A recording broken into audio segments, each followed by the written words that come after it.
Hey everyone, this is Michael again, and welcome to the Smackdown review. Smackdown tonight sucked, in my opinion. And even though it sucked, it was a very news-worthy show where we had two women superstars come up to SmackDown, make their SmackDown debut from NXT. And we also have one woman debut next week on SmackDown as fans come back in attendance. And it's a superstar being brought up from NXT to SmackDown. We also had the Mysterios. Ray and Dominic end up returning tonight in the final segment, which I will talk about as I get to it. Bayley is injured. Bayley is going to be out for 9 months. So that news broke out earlier today. We also had two qualifying Money in the Bank matches, the final two Money in the Bank qualifying matches tonight. But overall, SmackDown fucking sucked tonight, in my opinion. But before I start the review, if you guys haven't checked out my previous video that I uploaded earlier today, did a movie review of Black Widow. So if you guys haven't checked out my review of it, definitely give it a watch. Thought it was a good movie, but it wasn't the best Marvel film, in my opinion. But definitely check out my review of that. Like I said, uploaded it earlier today. Saw the film earlier today. But let's jump right into the review. So, SmackDown opened up tonight, and this was the final SmackDown inside the Thunderdome. Next week, of course, fans will be back in attendance. They will be in Houston. So, really happy to see fans again, just making noise, cheering for their favorite superstars. So, looking forward to that. We saw Jimmy Uso, and we all know what happened with Jimmy Uso this week. He was arrested once again for DUI, and thought WWE was going to get him off of TV for this, but Jimmy Uso was on SmackDown tonight. It was like, oh, we don't give a shit about what happened with Jimmy Uso this week and his DUI. So WWE put Jimmy Uso on TV, and it was like the DUI arrest that he had this week didn't happen. WWE wants to make us forget that Jimmy Uso was arrested this week for another DUI. Jimmy Uso, he needs to get some help. Because if he keeps getting arrested for DUI and all this, who knows what's going to happen with him. He really needs to get some help. So Jimmy Uso tried to enter Roman's locker room. Paul Heyman ended up stopping him. Paul Heyman ended up saying that Reigns is headed to the ring to handle something. So Paul Heyman then assured Jimmy that he will get the attention he wants later on. And so that was that. And then we had the SmackDown intro. It's been a while since we've seen the SmackDown intro. So we saw Roman Reigns. Roman Reigns was backstage. Paul Heyman approached Reigns. He ended up taking the Universal Championship. He was bowing down to Paul Heyman. So Reigns and Paul Heyman end up heading out to the ring. Reigns made his way out. He stopped on stage, raised the Universal Championship. He got pyro, of course, as always. So Roman was in the ring. He ended up getting on the mic. Roman ended up saying that he knows people were not happy with him not being on the show last week. Well, Roman, you're the tribal chief. You don't have to be on the show every week. But he ended up saying that a lot happened last week, and that he wasn't happy with either. He went on about how he doesn't like a liar, and that's what Edge is. Reigns ended up talking about how he smashed Edge at WrestleMania and Daniel Bryan. He went on and mentioned about family and how this might be a good time to handle a little family business. So then out came Jimmy Uso. Jimmy got on the mic and he ended up saying that he got in Edge's face last week for us, not for himself, for us. But he didn't see Roman last week. Jimmy ended up saying that he showed up while Roman was on vacation. So Reigns ended up telling Jimmy that he didn't tell him to make decisions for them. Reigns ended up saying that if anyone earned a vacation, it's him. And he ended up saying that he was busy doing what Jimmy couldn't do. He was doing his job also. So then Jey Uso made his way out. Jey Uso made his return. Jey ended up saying that he's back for all of them. He ended up telling Jimmy that he always got his back, even through these tough times.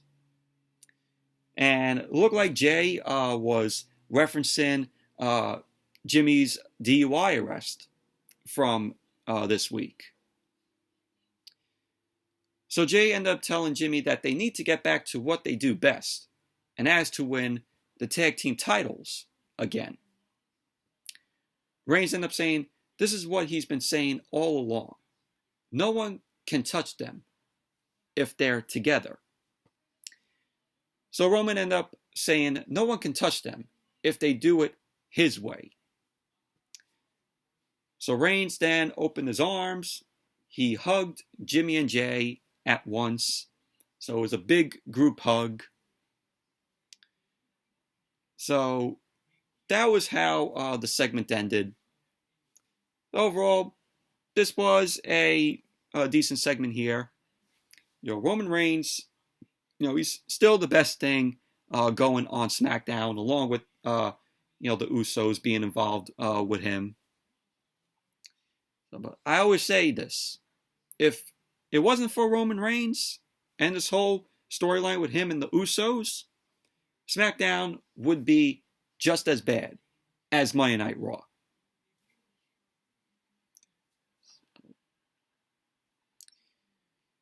And then we saw Baron Corbin. Baron Corbin was backstage, and it looked like his hair, a little bit of his hair is growing back. So Kayla Braxton ended up approaching Corbin. Kayla Braxton asked Corbin about his match against Shinsuke Nakamura once again, but only it's a Money in the Bank qualifying match. So Corbin ended up saying that he needs to win this match. He said his life is a mess, and that he's lost his crown, his car, his missed house payments, and that he is close to having his house being foreclosed on. So Corbin then went on about winning Money in the Bank and says winning is the only opportunity he has at turning his life back around. So that was that. So then we had the Money in the Bank qualifying match, Baron Corbin versus Shinsuke Nakamura, or King Nakamura. So Baron Corbin ended up coming out first. He came out to no entrance music, which I don't know why WWE couldn't use his old theme music. So he just came out to piped in crowd boos. And then SmackDown went to commercial. Then when SmackDown came back from the commercial, Big E ended up coming out to watch the match. And he had his couch and his mini fridge near the commentary table. So they ended up airing a video package of Corbin and Nakamura. Like, who gives a shit? Does anybody care about this feud between Corbin and Nakamura? So we saw a video from earlier today, and it was Nakamura and Rick Boogs arriving in a Mercedes G-Wagon. And this Mercedes was Corbin's car that was repossessed last week. So Corbin was seated in the ring. Rick Boogs ended up coming out to begin Nakamura's entrance. So Boogs starts playing on his guitar, and Nakamura ends up coming out. And Big E was on his couch. He invited Pat McAfee to sit down on the couch next to him. They had their feet in foot baths, both Big E and Pat McAfee.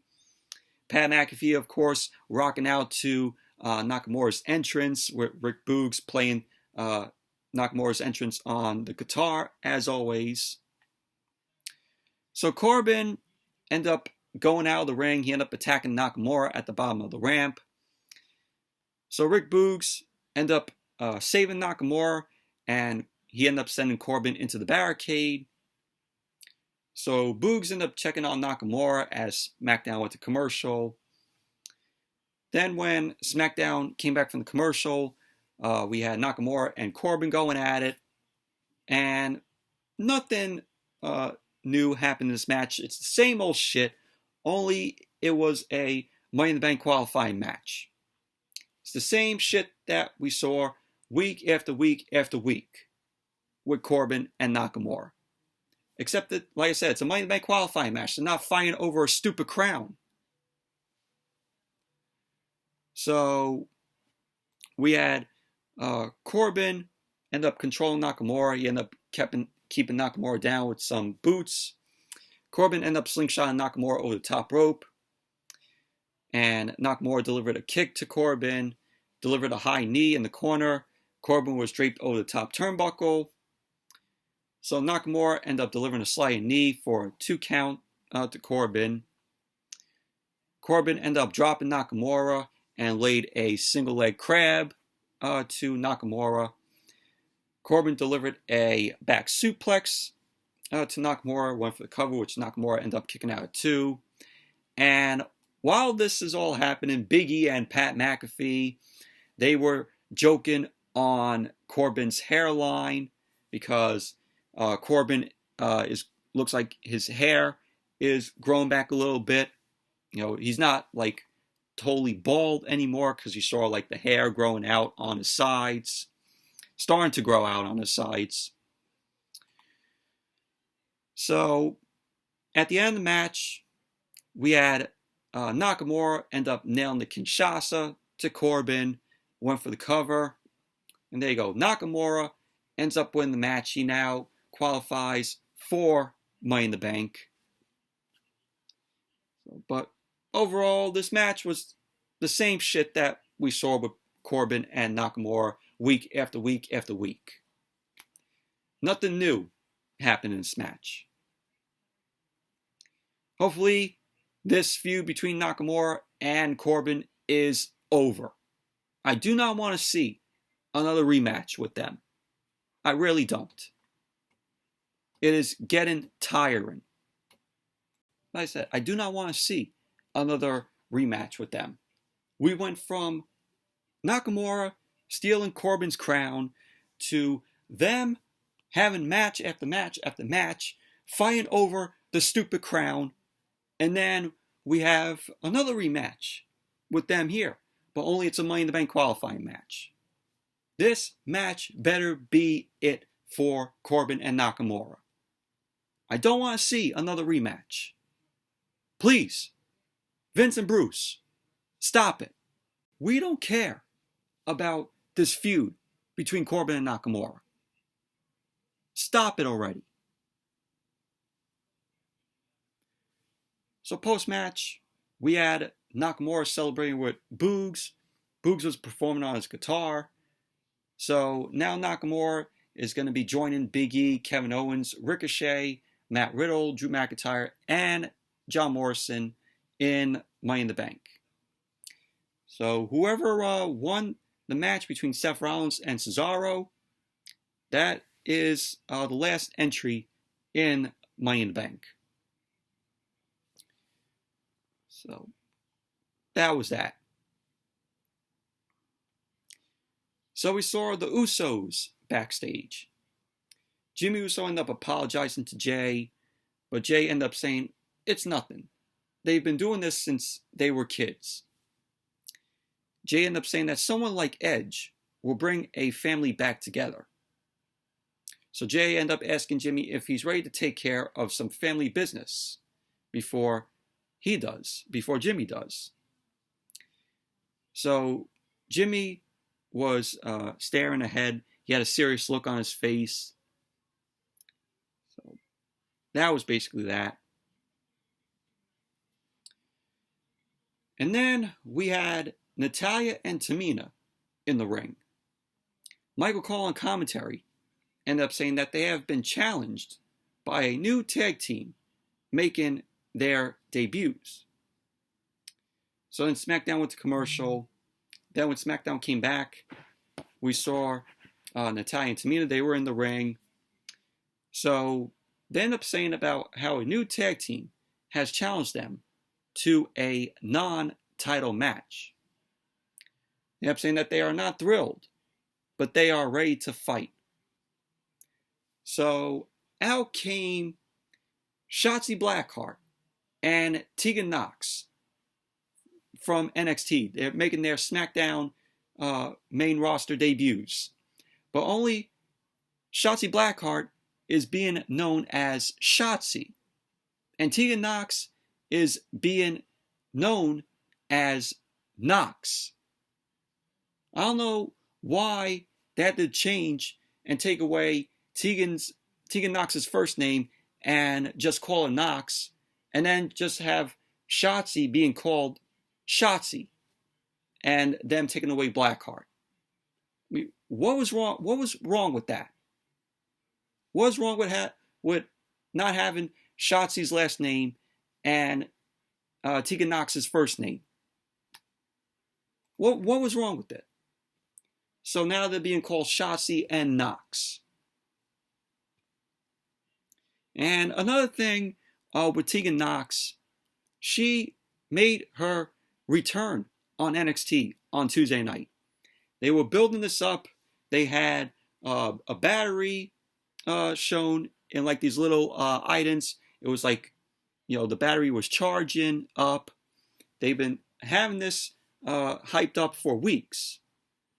So as the battery was shown at 100, and Tegan Nox made her way out to NXT, making her return, and she ended up fighting Candice LeRae, and we all thought that we were going to see another match with Tegan Nox and Candice LeRae, but no, they had to bring her up to the main roster right here with Shotzi, so they could have this match with Natalya and Tamina and have their main roster debuts on SmackDown.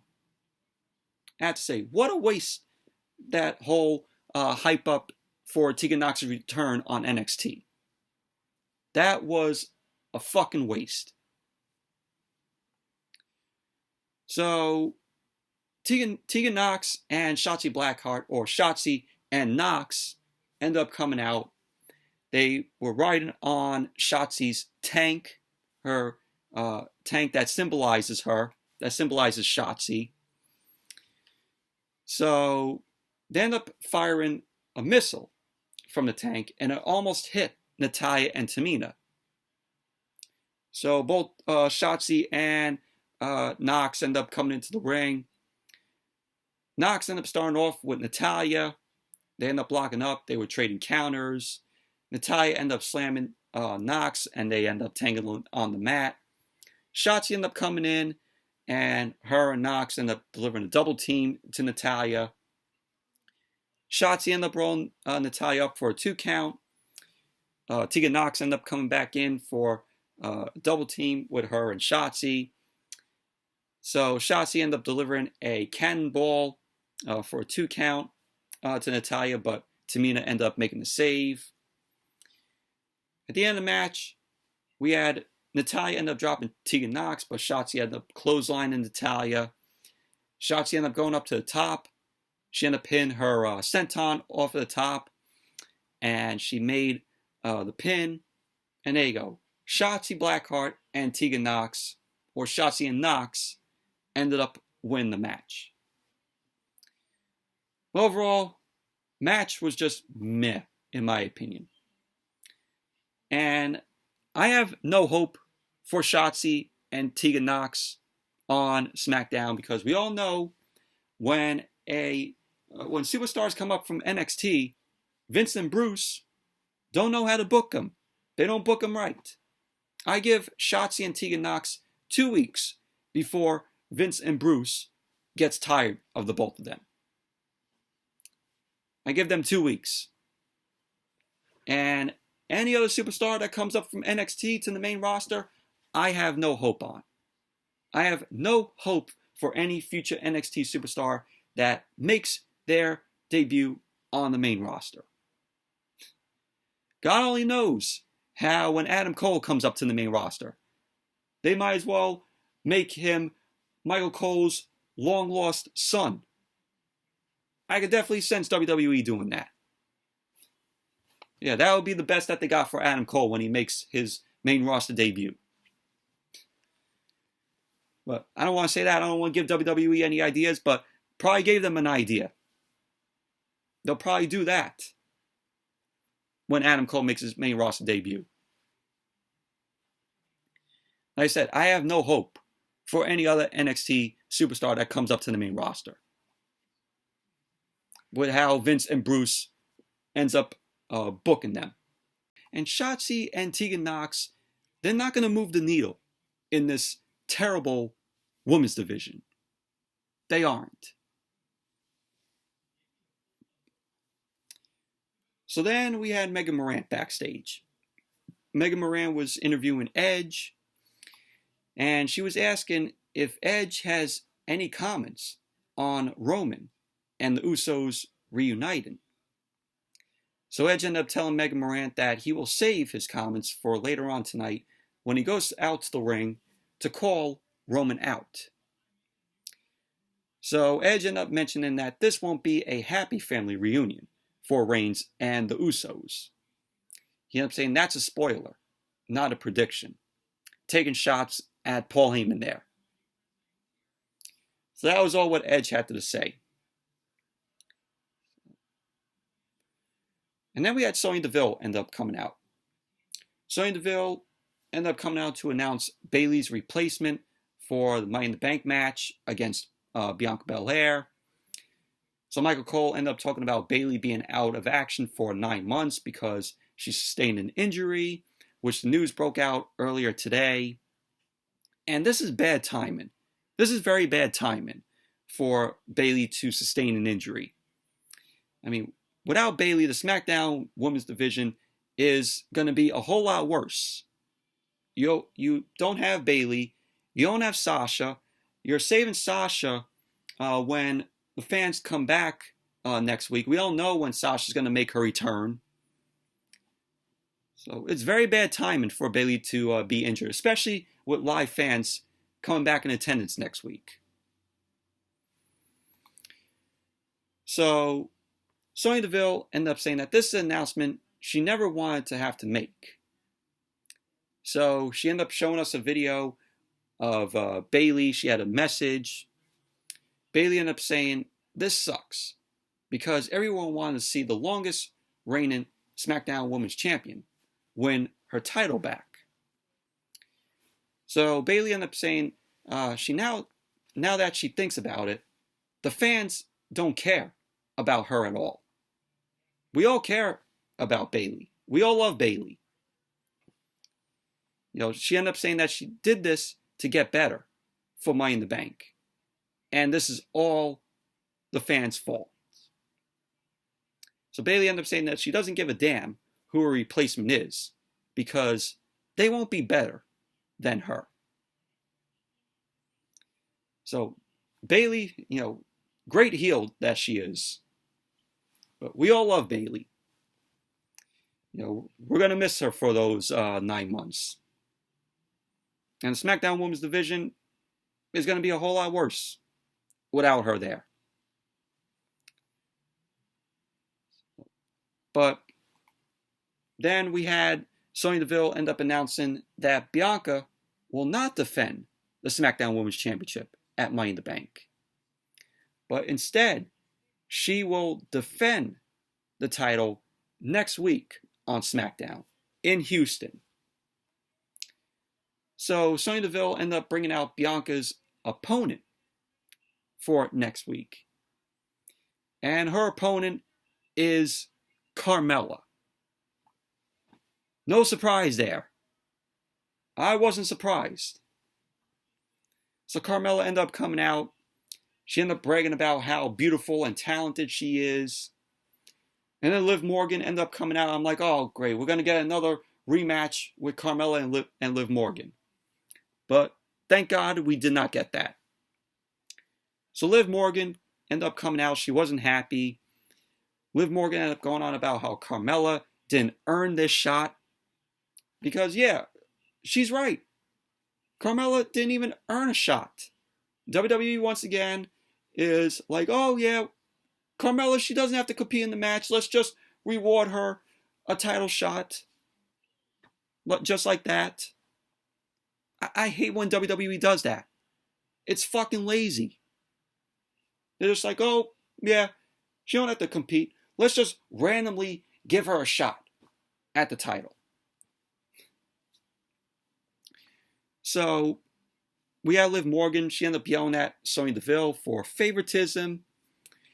She ended up saying that she can't just appoint Carmella to a title match. So Carmella ended up interrupting. Her and Liv Morgan ended up having some words. Liv ended up threatening to slap Carmella. So then Sonya Deville got pissed off, got loud with Liv Morgan. She ended up saying that if she would listen, she'd find out that she was about to name Liv Morgan as Carmella's replacement in the Money in the Bank ladder match. So Sonya Deville ended up saying that Liv deserves it. But if she doesn't turn and get out of the ring now, she might lose the chance. So Liv ended up turning and she ended up saying that she hopes Carmella wins the SmackDown Women's Championship next week. Because when she wins the briefcase, she's going to cash it in on her. So Liv ended up getting out of the ring. Out came Bianca Belair.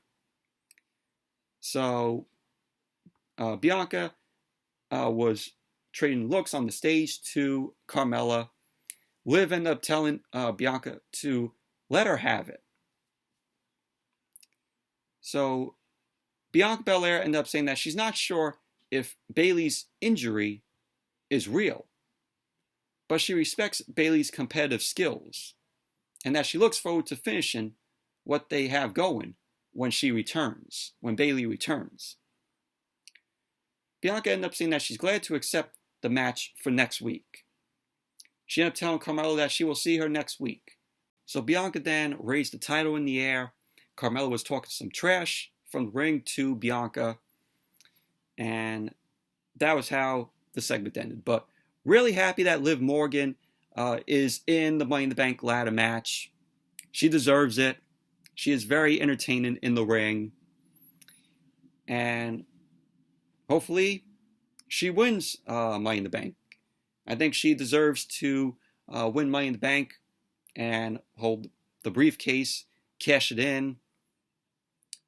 So give Liv a chance.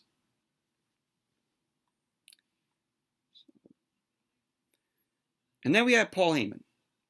Paul Heyman ended up approaching Roman backstage. He ended up saying that they have a problem, and that it's Edge. Paul Heyman ended up saying that Edge plans on pulling Reigns' Punk card tonight and calling him out to the ring. So Paul Heyman then told Roman that Edge is questioning his manhood, Roman's manhood. So Reigns did not look happy. So that was that. So then we had a teaser promo from this woman who is another NXT call-up. She's going to be making her SmackDown debut next week in Houston. And that woman is Toni Storm. Toni Storm is going to be making her SmackDown debut next week. I like Toni Storm. She is great in the ring. She's very entertaining. And she's going to be making her debut next week. So it's cool. But whoever she's in the ring with next week, hopefully she wins a match. Imagine it being Zelina Vega, where Zelina Vega wasn't even on the show tonight. But then we had Cesaro versus Seth Rollins Money in the Bank qualifying match. Even though we've seen these guys go at it a whole lot of times before, it's another rematch, but only it's a Money in the Bank qualifying match. And I say this was a good match, in my opinion. So we had Seth Rollins end up coming out first, and then Cesaro. Kevin Owens was on commentary for the match. So the match started off with Cesaro and Seth Rollins going back and forth. Cesaro delivered a slam to Seth Rollins. Cesaro ended up fighting from the apron. He ended up going to the top and nailed a crossbody to Rollins.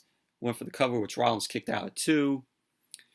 Cesaro then ended up staying on Rollins, and Rollins went out to the floor out of frustration.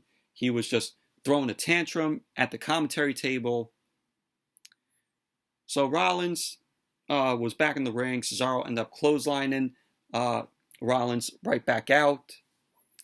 Cesaro ended up following out, but Rollins ended up sending Cesaro face first into the announce table. And then he sent Cesaro into the ring steps. Rollins then brought Cesaro back into the ring, went for the cover, which Cesaro ended up kicking out at 2. So Rollins then ended up slamming Cesaro, kicked him in the back, and he ended up dropping a knee to Cesaro, which went for the cover, which Cesaro ended up kicking out at 2. So Rollins was delivering some knees to Cesaro's gut against the ropes. He then did another takedown, went for another cover, which Cesaro kicked out at 2. So Rollins had the stomp blocked, but he came right back and delivered a shot to the back of Cesaro's neck. Rollins kept control of the match. He was talking some trash to Cesaro. He was keeping Cesaro down in the corner, putting the boots to him. So Rollins was arguing with the referee and allowed Cesaro to recover. Cesaro then ended up attacking Rollins, started delivering some uppercuts. So Cesaro went from corner to corner, started delivering some running uppercuts to Rollins. So Rollins ended up blocking a shot, and Cesaro ended up blocking the neck breaker. So Rollins ended up countering in the corner and delivered a superplex to Cesaro. Cesaro ended up trying to go for a vertical suplex, but both him and Rollins ended up tumbling out to the floor. And there was a point where Cesaro ended up blocking the stomp from Rollins, but Rollins ended up blocking a powerbomb, which sent Cesaro face first into a exposed turnbuckle. So Cesaro was shown bleeding from that exposed turnbuckle shot. So Cesaro ended up rolling out to the floor as the referee ended up counting. And at the end of the match, we had Seth Rollins end up nailing the stomp to Cesaro. Rollins was going to go for the stomp first, but he couldn't get it. So Cesaro ended up going for the sharpshooter, but Rollins ended up fighting out of it. And that's when Rollins ended up nailing the stomp to Cesaro.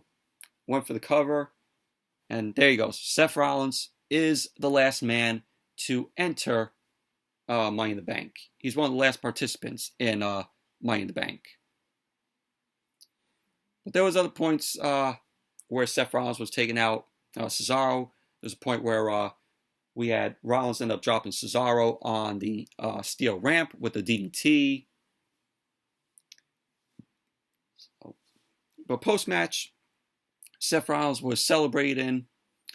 So Seth Rollins now joins Nakamura, Big E, Owens, Ricochet, Matt Riddle, Drew McIntyre, and John Morrison. There's your men's Money in the Bank participants.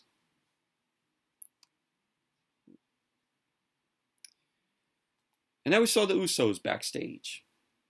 They end up stopping at Edge's locker room. So Jay ended up stopping Jimmy from knocking on the door. He was telling him to let Edge come out so that they can get to him. So that was that. So then the Usos then entered Edge's locker room as SmackDown came back from the commercial. So they end up going into Edge's locker room and he wasn't in there. So we saw that. And then Caleb Braxton was backstage with Seth Rollins. Seth Rollins was celebrating. He was like, I did it! I did it! So he ended up celebrating his spot in the Money in the Bank. He ended up telling Caleb Braxton that Cesaro is not on his level, as he is the present and the future. So Rollins then ended up mocking Roman. He then ranted about how he might just cash in at Money in the Bank and win the Universal Championship, despite the match with Edge. And he ended up saying that he should be the one to face Roman now. No, I don't want to see Rollins versus Reigns. Don't want to see it. So Rollins ended up turning around and Edge was standing there. Edge ended up saying that Rollins hasn't changed since 2014.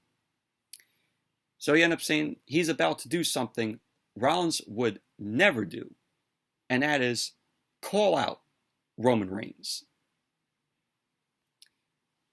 So that was that. But Rollins is teasing maybe him win Money in the Bank, cashing in the same night and win the Universal Championship against Roman Reigns. I don't want to see that. Who wants to see that? So then Michael Cole ended up showing us a video showing how Otis has been dominant as of late. So Chad Gable was backstage with Otis. He ended up saying that he doesn't care if you're a top star like Edge or Roman or the Street Profits. No matter who the opponent is, if you step to the Alpha Academy, the result will be the same. So Otis was looking at the camera. He ended up saying that he and Chad Gable will destroy anyone. Yeah, in 5-minute matches. Still, we're trying to think that Otis is a heel. They're still trying to make us hate Otis. Like I said, I don't buy Otis as a heel. I will not. So then we had Edge end up coming out. Edge came out to the stage, got pyro, and SmackDown went to commercial. Then when SmackDown came back from the commercial, Edge was in the ring, and Edge was mocking Roman and the Usos for their reunion earlier in the night. Edge ended up saying that he doesn't care how many minions Reigns has. He's winning the Universal Championship at Money in the Bank. He ended up saying anyone who gets in their way will look like this. So we saw pictures of Edge doing the chair stick to Jimmy Uso last week. And, there was a picture of when he did it to Roman. So Reigns, Jimmy and Jay and Paul Heyman were watching backstage. So Edge ended up going on with a warning to Reigns about Money in the Bank. So Edge ended up calling out Roman, saying that he's pulling his Punk card. And Edge was like, oh, where are you, Tribal Chief? Where are you, Roman? So then we saw Reigns, Heyman, and Jimmy and Jay backstage. Reigns ended up standing up, and he ended up telling Jimmy and Jay to stay here so that he can handle this on his own. So Reigns then ended up taking the Universal Championship from Paul Heyman, and he walked out. Paul Heyman ended up following him. Edge was pacing around the ring. He was yelling at Roman to come out. So Reigns and Paul Heyman were in gorilla position. Reigns ended up handing the title to Paul Heyman. Paul Heyman ended up wishing that Reigns wouldn't do this, but Reigns then head out to the ring by himself. So Jimmy and Jay were watching backstage. They were worried that this was a trap. So they ended up heading out of the room, and they headed out to the ring. Reigns ended up marching down the ramp as Edge was staring him down. So Reigns ended up stopping down at the ramp, and the Usos, Jimmy and Jay's music ended up hitting. Reigns didn't look too happy about that.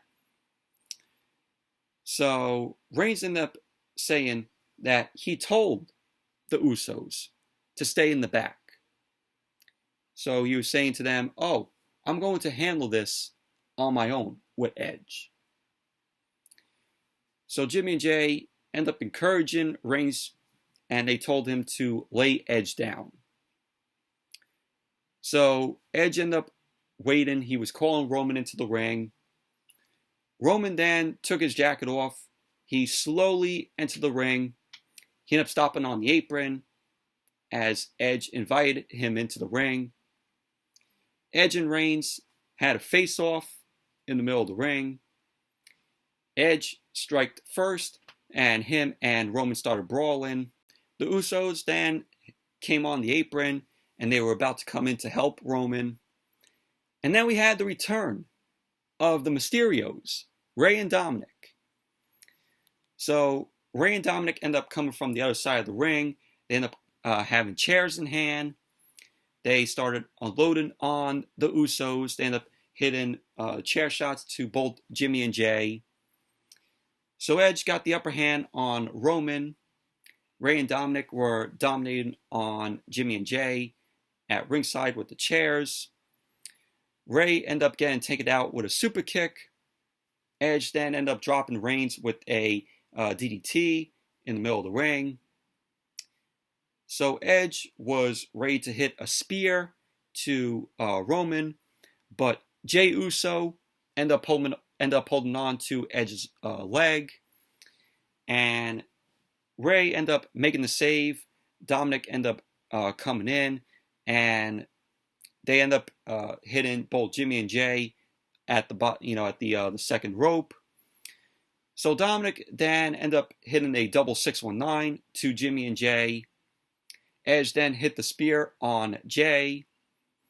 Reigns was retreated to the top of the stage, and he was watching what was happening in the ring. Edge then goes to bring a chair into the ring, but he ended up breaking the rod off of it. You know, the rod that we seen him use on Roman and Jimmy Uso and Jey Uso, which we saw tonight. So Rey and Dominic end up holding Jay down on the mat. Edge ended up bringing the steel rod from the chair in the ring. He used it and applied the crossface on Jey Uso. He was pulling it back to tighten the hold. So Jay was fading with the rod in his mouth, and he did it to Jimmy also. Edge ended up using the rod on Jimmy Uso also tonight. So Reigns ended up looking off from the stage as Edge ended up staring at him. So we had Edge ended up doing it to Jimmy with the rod. He went back and he did it once again to Jay. He ended up applying the hold on Jay. So Reigns ended up turning his back. He ended up heading backstage.